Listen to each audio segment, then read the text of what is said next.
Hello दोस्तों, स्वागत है आपका रित्याज एम्पायर में। और दोस्तों हम लोग यूजीसी नेट पेपर 1 की जितनी भी 2023 के पीवाईक्यूज़ हैं वो सारे कवर कर रहे थे। और इसकी मैंने एक प्लेलिस्ट पूरी बना रखी है। तो जो भी लोग अगर एक या दो वीडियोस देख रहे हैं तो वो लोग प्लेलिस्ट में जाके ये सारी वीडियोस देख सकते हैं। जिनके भी 6 से एग्ज़ाम स्टार्ट हैं यूजीसी नेट के, उनके लिए रिवीजन टाइम पे ये जो प्लेलिस्ट है वो बहुत यूज़फुल और इम्पॉर्टेंट है, क्योंकि जो भी क्वेश्चंस इसमें पूछे गए हैं वो क्वेश्चन बार बार रिवाइज होते रहते हैं दोस्तों। तो आप लोगों का जो फास्ट और क्विक रिवीजन है वो इस प्लेलिस्ट से बहुत अच्छा हो जाएगा। और जिनके भी 6, 7 और 8 को एग्ज़ाम है यूजीसी नेट के, उनके एडमिट कार्ड भी आ गए हैं। तो दोस्तों जिन लोगों ने अपने अपने एडमिट कार्ड चेक नहीं किए हैं तो वो लोग ज़रूर चेक कर लें। और जिन लोगों के इन 3 दिन एग्ज़ाम है उनको एग्ज़ाम के लिए ऑल द बेस्ट।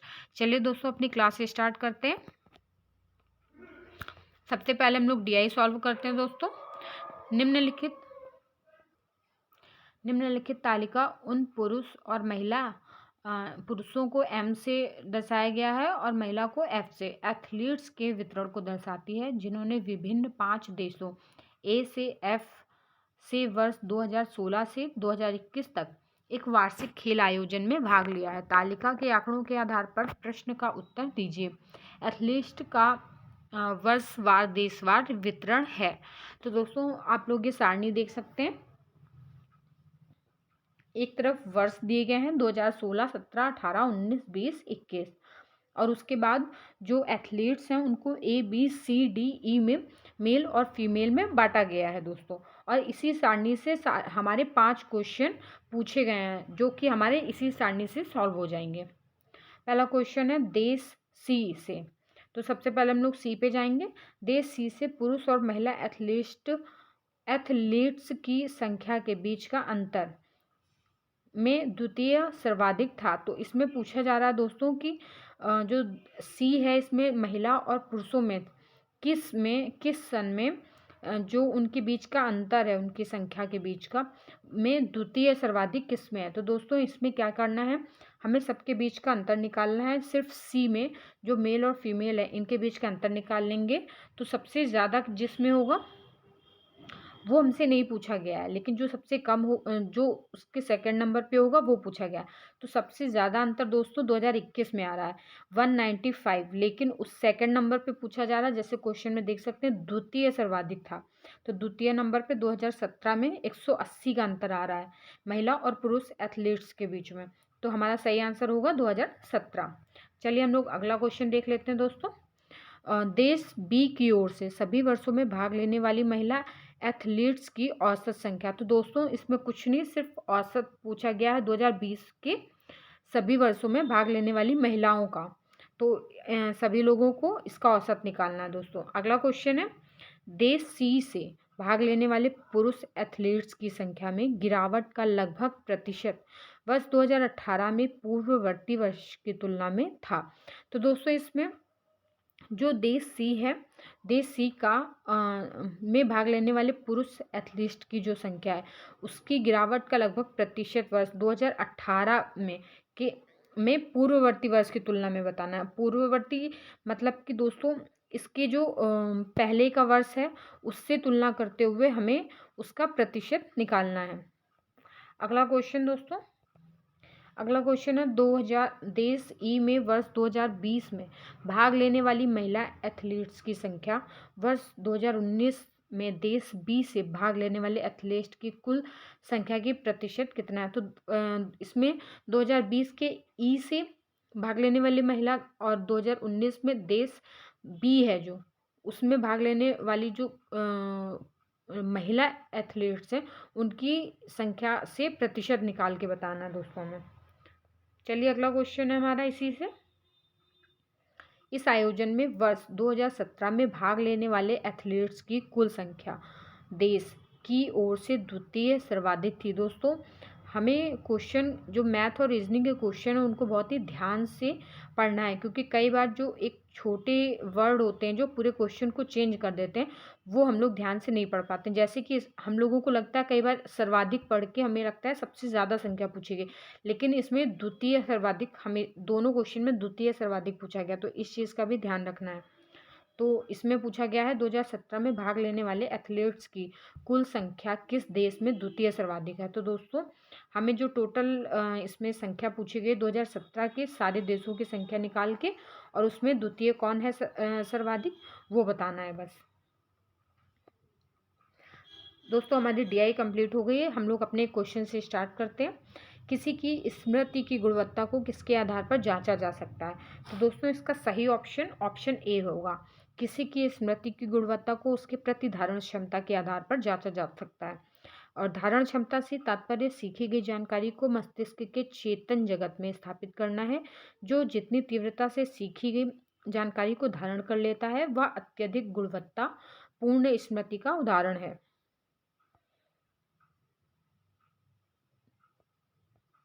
अगला क्वेश्चन दोस्तों कथन वाला है। इसमें 2 कथन दिए गए हैं और हमें बताना है कि कौन सा कथन सही है कौन सा कथन गलत है।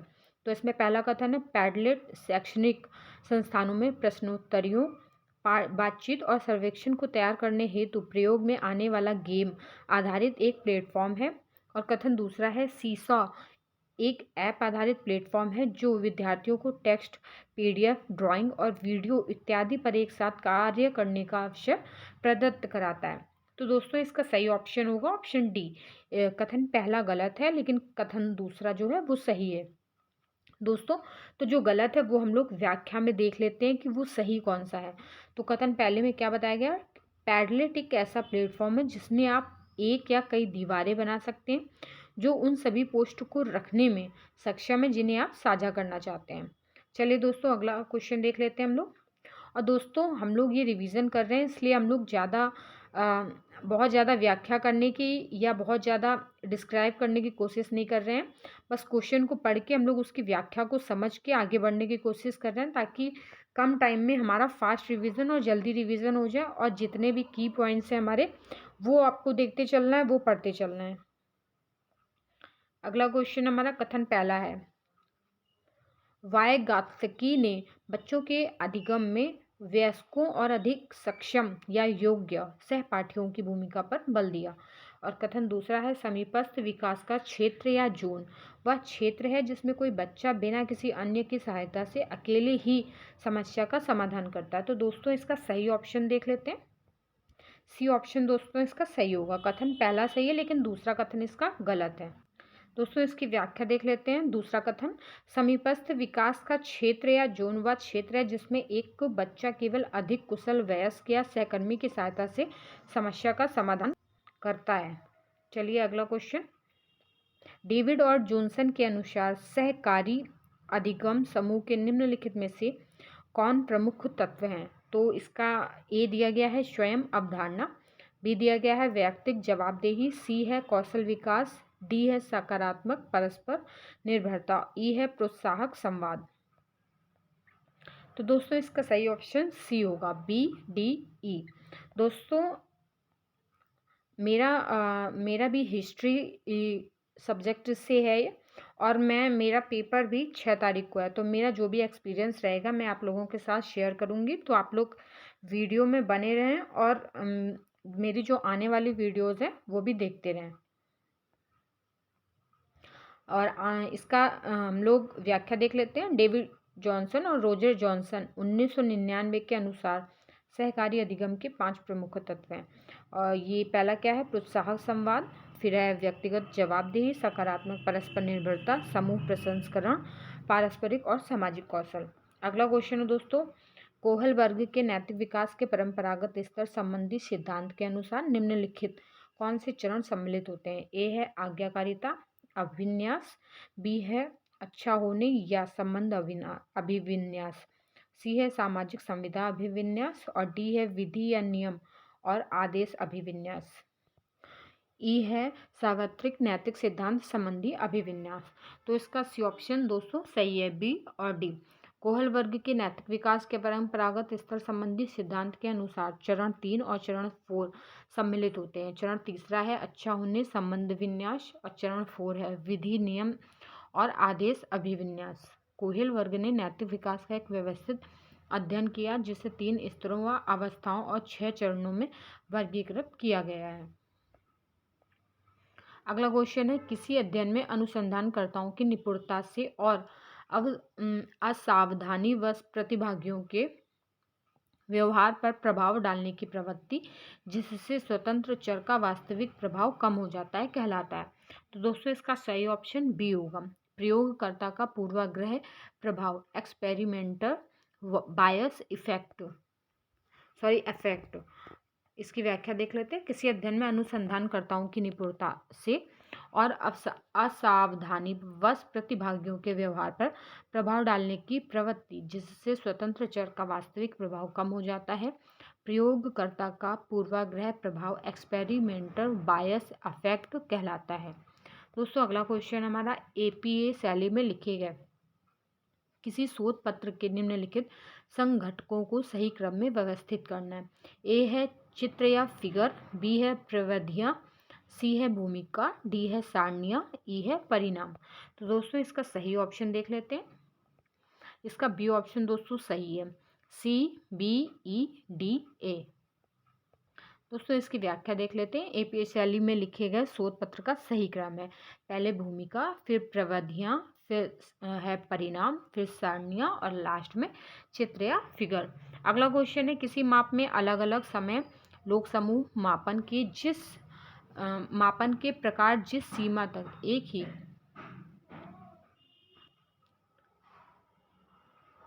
प्राप्तांक देते हैं उसे कहा जाता है। तो इसका ए ऑप्शन सही होगा, विश्वसनीयता।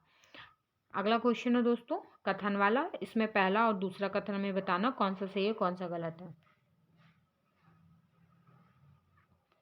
कथन पहला है, स्नोबॉल प्रतिचयन यादृच्छिक प्रतिचयन का एक प्रकार है। और कथन दूसरा है, स्नोबॉल प्रतिचयन उस स्थिति में सहायक होता है जब प्रतिभागी ऐसे समूहों से संबंधित होते हैं जिन तक पहुंचना कठिन होता है। तो दोस्तों इसका सही ऑप्शन है ऑप्शन डी। इसका कथन पहला गलत है, लेकिन जो कथन दूसरा है वो सही है। तो पहला कथन क्या है, स्नोबॉल प्रतिचयन असंभाव्यता न्यायादर्श का एक प्रकार है। अगला क्वेश्चन है, नकारात्मक रूप से विषम वितरण के मामले में। तो इसका डी ऑप्शन दोस्तों सही होगा, मीन मीडियम मोड, जैसे कि आप लोग इसकी व्याख्या भी देख सकते हैं। अगला क्वेश्चन है दोस्तों, निम्नलिखित में से संप्रेषण का धीर या कूल माध्यम कौन सा है। तो इसका बी ऑप्शन दोस्तों सही होगा, टेलीविजन। टेलीविजन संप्रेषण का धीर माध्यम है। कूल मीडिया आमतौर पर लो डेफिनिशन मीडिया का उपयोग करता है, जो कई इंद्रियों को पूरी तरह से कम संलग्न करता है, क्योंकि यह दर्शकों की ओर से बहुत अधिक बातचीत की मांग करता है। अगला क्वेश्चन है, जनसंचार में प्रिंट माध्यम को निम्नलिखित में से किस रूप में जाना जाता है। तो इसका सी ऑप्शन सही होगा, यांत्रिक माध्यम। अगला क्वेश्चन है दोस्तों, अन्योन्यकारी संप्रेषण की विशेषताएं निम्नलिखित में से कौन सी हैं। ए है यह विकेंद्रीकृत होता है, बी यह राज्य नियंत्रित होता है, सी यह अत्यंत केंद्रीकृत होता है, डी यह द्विपथीय संप्रेषण होता है, ई यह सार्वभौमिक नागरिकता प्रदान करता है। तो दोस्तों इसका डी ऑप्शन सही होगा, ए डी ई। चलिए इसकी व्याख्या एक बार आप लोग देख लीजिए। अब अगले क्वेश्चन की ओर बढ़ते हैं। कक्षा संप्रेषण को निम्नलिखित में से कौन से रुचिकर बनाते हैं। तो ए दिया गया है, बोलते समय अप्रकट टिप्पणियाँ, बी है लाभदायक चर्चा, सी है प्रासंगिक संक्रमणों का प्रयोग, डी है सही संदर्भ का पता लगाना, ई है अधिकारवादी आदेशों के द्वारा छात्रों पर दबाव बनाना। तो इसका सही ऑप्शन होगा option B, B C D. कक्षा संप्रेषण को निम्नलिखित बातें रुचिकर बनाते हैं, लाभदायक चर्चा, प्रासंगिक संक्रमणों का प्रयोग और सही संदर्भ का पता लगाना। तो हमारा अगला क्वेश्चन है, स्टेटमेंट पहला है, नवीन प्रौद्योगिकियों ने बाजार विशिष्ट संप्रेषण उत्पन्न किया। दूसरा कथन है, द्वितीय मीडिया युग ने संप्रेषण की अन्योन क्रियात्मक प्रौद्योगिकियों से मीडिया स्केप में परिवर्तन किया। तो दोस्तों इसका जो सही ऑप्शन है वो ऑप्शन ए होगा, पहला कथन और दूसरा कथन दोनों सत्य हैं। चलिए अगला क्वेश्चन देखते हैं दोस्तों, किसी निश्चित कूट भाषा में। दोस्तों ये हमारा रीजनिंग का क्वेश्चन है, इसमें कुछ वर्ड्स दिए जाते हैं और उनमें एक हमारा वर्ड छुपा होता है जो पूछा जाता है। तो ए में दिया गया है ओडो पाडो फाओ का आशय ऑर्डर पैक्ड फूड है, और बी है पाडो फाओ सा डिगो का आशय पैक्ड फूड इज गुड है, और सी डिगो याओ माओ का से गुड यंग मैन है, और डी है याओ माओ सा सिटो का आशय यंग मैन इज स्ट्रॉन्ग है। तो इसमें पूछा गया उस भाषा में निम्नलिखित में से किसका आशय क्रमशः ऑर्डर और स्ट्रॉन्ग से है। तो दोस्तों इसका सही ऑप्शन देखते हैं। इसका सही ऑप्शन हमारा डी है, ओडो और सिटो।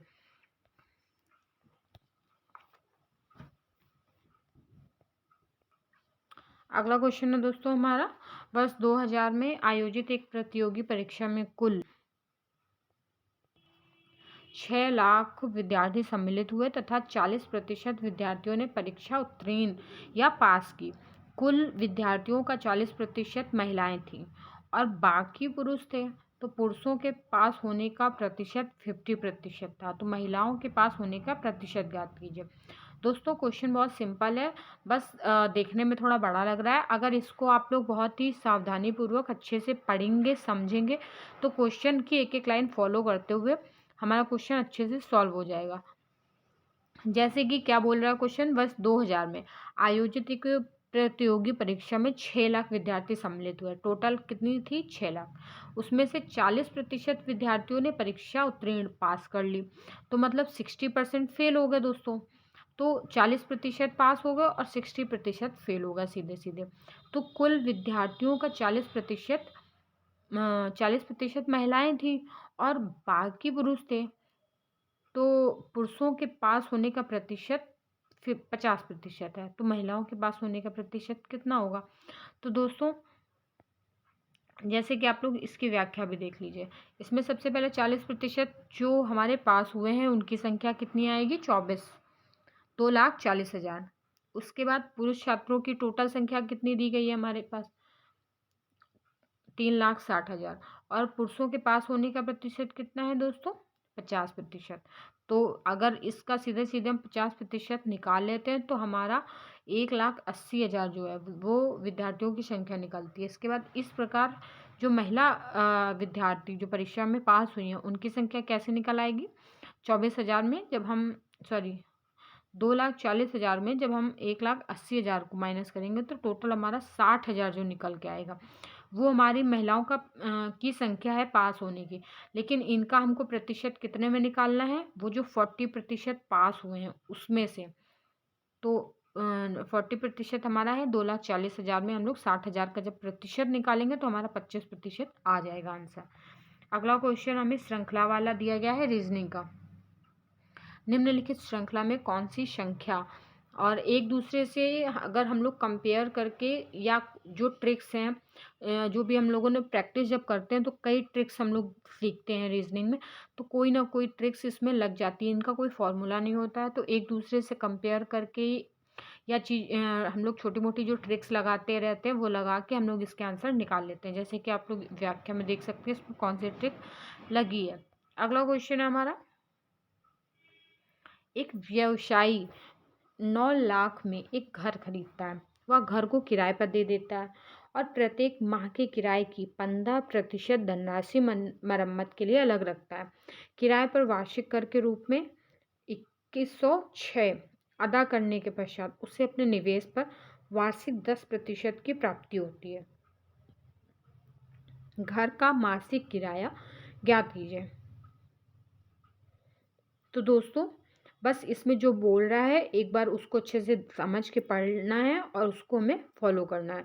तो 9 लाख रुपए का उसने एक घर खरीदा है और घर को उसने किराए पे दिया है और प्रत्येक माह जितना उसको किराया मिल रहा है उसका वो 15% धनराशि जो है वो मरम्मत के लिए अलग रख रहा है।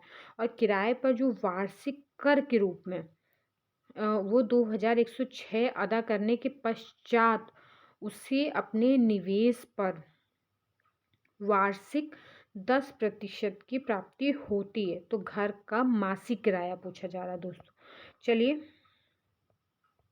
चलिए दोस्तों इसकी आप लोग चाहें तो एक बार व्याख्या भी देख सकते हैं और इसका सही ऑप्शन होगा ऑप्शन सी। अगला क्वेश्चन हमारा, यदि 3 क्रमागत विषम संख्याओं तथा 3 क्रमागत सम संख्याओं का योग एक साथ मिलकर 231 है और सबसे छोटी विषम संख्या सबसे छोटी विषम संख्या सबसे छोटी सम संख्या से 11 कम है। तो सबसे बड़ी विषम संख्या और सबसे बड़ी सम संख्याओं का योग कितना होगा? तो दोस्तों हमें अपने क्वेश्चन को अच्छे से पढ़ना है, समझना है और इसमें व्याख्या में जो भी दिया गया है ऐसे बिल्कुल भी सॉल्व नहीं करना है। अगला क्वेश्चन है दोस्तों, सर्वप्रथम देर तक बाहर रहना, फिर घर पर सूचित ना करना और फिर निरंकुश आयोजनों में शामिल होना, और जब तक आप इसे समझ पाते आपका जीवन पूरी तरह से नियंत्रण के बाहर होगा। किसी दिन आप प्रसन्न होंगे कि आप लॉकडाउन में थे। उपरोक्त युक्ति में कौन सा अनाकारिक तर्क दोष है? तो दोस्तों इसका सही ऑप्शन बी है, फिसलन युक्त ढलान। अगला क्वेश्चन है दोस्तों, निम्नलिखित में से कौन से कथन तार्किक रूप से समतुल्य हैं? तो दोस्तों इसका ए दिया गया है, कोई भी दार्शनिक उद्योगपति नहीं है। बी है, सभी गैर उद्योगपति गैर दार्शनिक हैं। सी दिया गया है, सभी गैर उद्योगपति गैर दार्शनिक हैं। और डी दिया गया है, सभी दार्शनिक गैर उद्योगपति हैं। तो इसका सही ऑप्शन दोस्तों बी होगा, ए बी डी। अगला क्वेश्चन हमारा, निम्नलिखित में से कौन से कथन तार्किक रूप से एक दूसरे के व्याघाती है? दोस्तों इसका ए ऑप्शन सही होगा, ए और बी।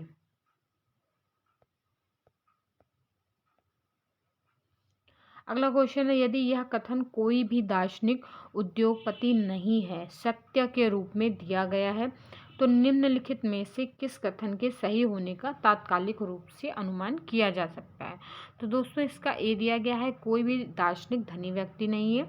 बी, सभी उद्योगपति दार्शनिक हैं। सी, कुछ दार्शनिक उद्योगपति हैं। और डी, कुछ दार्शनिक उद्योगपति नहीं है।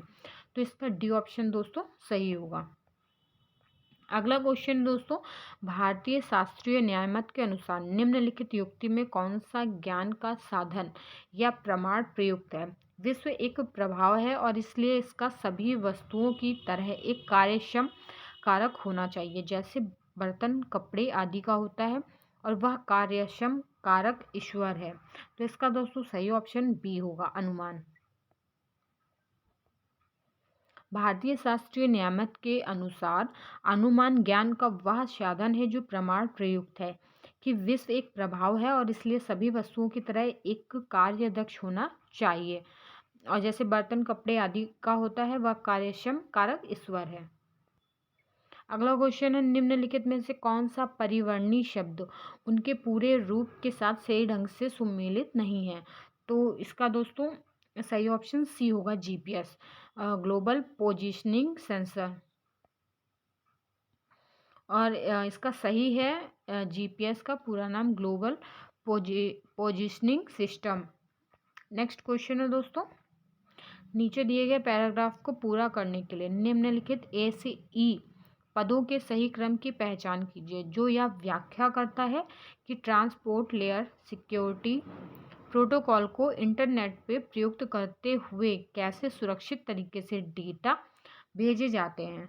तो दोस्तों जितने भी इसमें आप लोग देख रहे हैं रिक्त स्थान है, इनकी जगह पे हमें वर्ड्स को भरना है। जैसे ब्राउज़र डैश को अपना डैश देकर अपनी स्वयं की पहचान करने का अनुरोध करता है, इसको भेजा जाता है और एक जांच की जाती है कि क्या यह डैश है। यदि ऐसा है तो डैश एक डैश वेब सर्वर को वापस भेजता है और डेटा पारेषण प्रारंभ हो जाता है। तो इसका ए है प्रामाणिक, बी है ब्राउज़र, सी है प्रमाण पत्र, डी है सिग्नल, ई है वेब सर्वर। तो इसका सही ऑप्शन होगा ऑप्शन बी, पहले ई, सी, ए, बी, डी। अगला क्वेश्चन स्टेटमेंट वाला है। पहला स्टेटमेंट है इसमें, एआई वहाँ होने की अनुभूति प्रदान करने के लिए कृत्रिम रूप से निर्मित एक वातावरण है, जबकि आभासी यथार्थता बदलती परिस्थितियों से अधिगम करती है। और इसका दूसरा कथन है दोस्तों, लेज़र प्रिंटर्स दस्तावेजों को जनित करने में स्याही या इंक का उपयोग नहीं करते हैं, जबकि डॉट मैट्रिक्स एवं इंकजेट प्रिंटर्स स्याही का उपयोग करते हैं। तो इसका सही ऑप्शन दोस्तों बी होगा। कथन पहला सत्य है लेकिन कथन जो दूसरा है वो असत्य है। तो जो दूसरा कथन असत्य है उसको हम लोग देख लेते हैं। लेज़र प्रिंटर्स दस्तावेजों को जनित करने में स्याही या इंक का उपयोग नहीं करते हैं, जबकि डॉट मैट्रिक्स एवं इंकजेट प्रिंटर्स स्याही का उपयोग करते हैं। अगला क्वेश्चन है दोस्तों, अनेक अलग या स्टैंड अलोन कंप्यूटरों के उपयोग करने की तुलना में नेटवर्किंग कंप्यूटरों और उपकरणों के निम्नलिखित में से कौन से मुख्य लाभ है? तो दोस्तों इसका जो सही ऑप्शन है, इसका डी ऑप्शन दोस्तों सही होगा, ए डी बी। एक अलग स्टैंड एलोन कंप्यूटरों के उपयोग करने की तुलना में नेटवर्किंग कंप्यूटरों और उपकरणों के निम्नलिखित लाभ हैं। किसी फाइल सर्वर जैसे एक केंद्रीय स्रोत से आने वाले विश्वसनीय डेटा तक पहुंच। प्रिंटर्स जैसे उपकरणों को साझा किया जा सकता है, जिससे लागत कम आती है। और अगला है, अलग कंप्यूटरों की एक समतुल्य संख्या के लिए लाइसेंसों के क्रय की तुलना में नेटवर्क्स पर सॉफ्टवेयर को चलाने के लाइसेंस प्रायः अत्यधिक सस्ते होते हैं। अगला क्वेश्चन दोस्तों हमारा सूची वाला है। सूची एक को दूसरे सुमेलित करना है। तो पहले में हमें कंप्यूटर टर्म दिए गए हैं और दूसरे में डिस्क्रिप्शन दिया गया है। चलिए दोस्तों हम लोग इसका सही ऑप्शन देख लेते हैं। ऑप्शन बी इसका सही है। चलिए सही सुमेलित व्याख्या देखते हैं। डिस्क डिफ्रैगमेंटर इसका सही हो उपयोगिता जो एक हाई डिस्क बस क्षेत्रों की पहचान करती है ताकि फाइल्स को सशक्त डेटा ब्लॉक्स में भंडारित किया जा सकता है। दूसरा है डिस्क फॉर्मेटर जो उपयोगिता जो भंडारण और पुनर्प्राप्ति के लिए डेटा फाइल को अनुमति देने के संबंध में एक डिस्क तैयार करती है। अगला है डिवाइस ड्राइवर सॉफ्टवेयर जो OL के साथ संप्रेषण करता है और डेटा को डिवाइस द्वारा समझे गए एक फॉर्मेट में उद्दित करता है। सॉलिड स्टेट ड्राइव बिना गतिमान अंशों के साथ स्टोरेज मीडिया। अगला क्वेश्चन है दोस्तों, निम्नलिखित में से किसके मापन की इकाई डॉप्शन है? तो इसका बी ऑप्शन दोस्तों सही होगा, समताप मंडलीय ओजोन। समताप मंडलीय ओजोन। डॉप्शन वायुमंडल में ओजोन के मापन की इकाई है। ओजोन घनत्व के मापन के लिए डॉप्शन इकाई का उपयोग करता है। अगला क्वेश्चन है, फोटो इलेक्ट्रोकेमिकल सौर सेल किस पर आधारित है? दोस्तों इसका डी ऑप्शन सही होगा, अकार्बनिक अर्धचालकों और एक इलेक्ट्रोलाइट की सक्कर संरचना। अगला क्वेश्चन है दोस्तों, लिस्ट 1 को लिस्ट 2 से सुमेलित करना है। तो ए में शिखर सम्मेलन या प्रोटोकॉल है, 2 में उनका वर्णन है। तो ए है मॉन्ट्रियल प्रोटोकॉल, बी है रियो शिखर सम्मेलन, सी है क्योटो प्रोटोकॉल और डी है पेरिस समझौता। तो दोस्तों ये अच्छे से देख लीजिएगा क्योंकि इन चारों में से कोई भी कभी भी हर पेपर में ये क्वेश्चन पूछे गए हैं। तो इसका मॉन्ट्रियल प्रोटोकॉल कब हुआ था? 1987 में। रियो शिखर सम्मेलन 1992 में हुआ था और क्योटो प्रोटोकॉल 1997 में हुआ था और पेरिस समझौता हुआ था 2015 में। अगला क्वेश्चन है, समुद्र के तापीय प्रसार से हो सकता या सकती है? तो इसका डी ऑप्शन सही होगा, समुद्री स्तर में वृद्धि। समुद्र के तापीय विस्तार से समुद्र स्तर में वृद्धि हो सकती है। महासागरों द्वारा जैसे जैसे ऊष्मा अवशोषित होती है समुद्र का तापमान बढ़ता है और पानी फैलता है। यह थर्मल विस्तार वैश्विक समुद्र स्तर की वृद्धि में योगदान देता है। अगला क्वेश्चन है, अपशिष्ट स्थायीकरण कुंड है। तो इसका ए दिया गया है, मुख्यतः ऑक्सीकरण कुंड। बी है जिनको रोगजनक एवं जैव अंशों को हटाने में प्रयोग किया जाता है। सी है प्राकृतिक शोधन तंत्र। डी है अत्यधिक द्रुत और ई है अत्यधिक शीत मौसम में सर्वाधिक दक्ष। तो इसका ए ऑप्शन सही होगा, ए बी सी। अपशिष्ट स्थायीकरण कुंड इसे लैगून या स्थिरीकरण तालाब भी कहा जाता है। ये बड़े उथले तालाब हैं जिन्हें सूर्य के प्रकाश, बैक्टीरिया और शैवाल की परस्पर क्रिया के माध्यम से अपशिष्ट जल के उपचार के लिए डिजाइन किया गया है और इसे मुख्यतः ऑक्सीकरण कुंड कहा जाता है। अगला क्वेश्चन दोस्तों देख लेते हैं हम लोग, स्टेटमेंट वाला है। पहला स्टेटमेंट है, राज्य का राज्यपाल मानित विश्वविद्यालयों का कुलाधिपति होता है। और कथन दूसरा है, मानित विश्वविद्यालय अपने स्वयं के पाठ्यक्रम एवं कोर्स वर्क की अभिकल्पना कर सकते हैं। तो इसका दोस्तों डी ऑप्शन सही है। पहला कथन जो है वो असत्य है, लेकिन दूसरा कथन सत्य है। राज्य का राज्यपाल राज्य विश्वविद्यालयों का कुलाधिपति होता है। मानित विश्वविद्यालय अपने स्वयं के पाठ्यक्रम एवं कोर्स वर्ग की अभिकल्पना कर सकते हैं। वे अपने संस्थान में एडमिशन व फीस से संबंधित निर्देश जारी कर सकते हैं।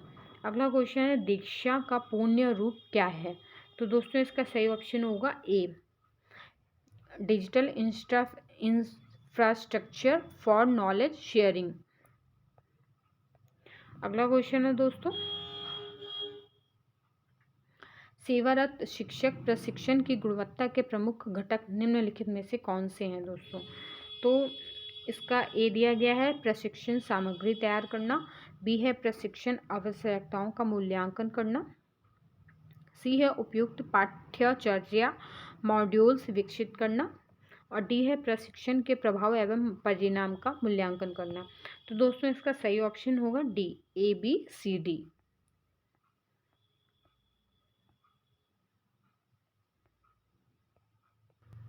अगला क्वेश्चन है दोस्तों, NEP 2020 के अनुसार अल्प सेवा प्राप्त क्षेत्रों में निम्नलिखित में से किसे पूर्ण रूप से सुनिश्चित करने के लिए अधिक उच्च शिक्षा संस्थानों की स्थापना एवं विकास किया जाएगा? तो दोस्तों इसका सही ऑप्शन ए होगा, अभिगम, साम्य, इक्विटी और समावेश।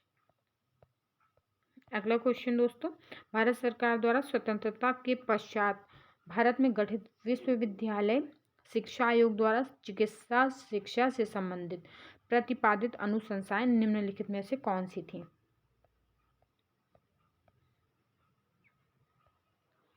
ए है मेडिकल कॉलेजों को अधिकतम 100 विद्यार्थियों को प्रवेश देना चाहिए, बी भारतीय पद्धति के विशेष संदर्भ में औषधि का इतिहास औषधि के प्रथम डिग्री पाठ्यक्रमों में पढ़ाया जाना चाहिए, सी है जन स्वास्थ्य इंजीनियरिंग और नर्सिंग को अधिक महत्ता देनी चाहिए, और डी है मेडिकल कॉलेज में प्रवेश के लिए प्रति विद्यार्थी पर 10 शैय्या का उपबंध होना चाहिए दोस्तों। तो इसका सही ऑप्शन दोस्तों, इसका डी ऑप्शन दोस्तों सही है।